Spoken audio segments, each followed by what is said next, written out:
Bleaching is a process used to brighten your own natural teeth without any complications. No removal, cutting, or etching of your dental enamel takes place. Tea, coffee, red wine, tobacco, and the natural aging of the teeth turn them darker or stain them over time.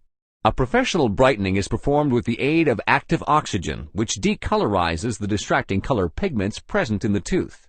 In the upper part of the image, you can see the yellowish tooth color prior to the bleaching process. Below, you see the patient after bleaching. First, the gums are covered with a special rubber compound. This is done in order to protect them from the bleaching agent. It's only possible to brighten one's own natural teeth. Crowns, bridges, or veneers can't be bleached. This is one of the reasons why bleaching is the ideal starting point for a ceramic technical provision. After the gums have been covered and the teeth have been dried, the bleaching solution is prepared by mixing two phases, which are then applied to the teeth.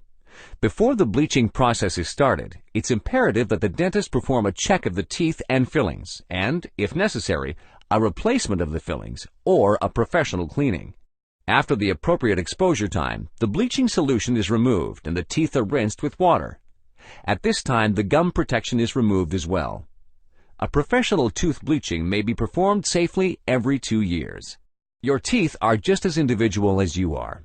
As you can see in these images, there's no doubt they will become brighter. How much lighter depends on your teeth's base color. Depending on the degree of discoloration, a brightening of about 1 to 14 degrees is possible.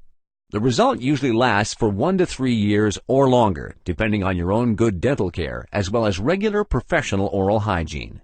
In cases of heavy consumption of discoloring substances such as alcohol, nicotine, red juices, tea, coffee, cola, red wine, mustard, or ketchup, as well as poor oral hygiene, the result will not last as long. To date, there hasn't been any scientific proof of better bleaching results by exposing teeth to a halogen lamp and/or a laser. Instead, the teeth just dry out more. Although this seems to lead to better results, these results are short-lived, because the effect lasts no more than 1 to 2 days.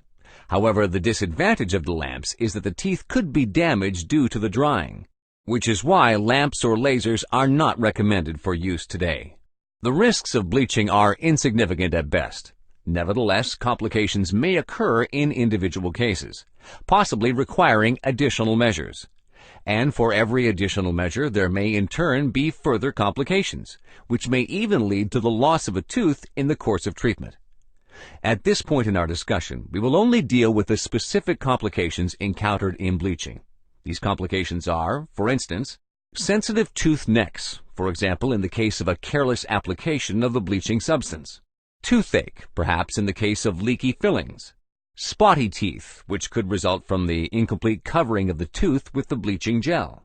However, all of these complications can be prevented with careful work.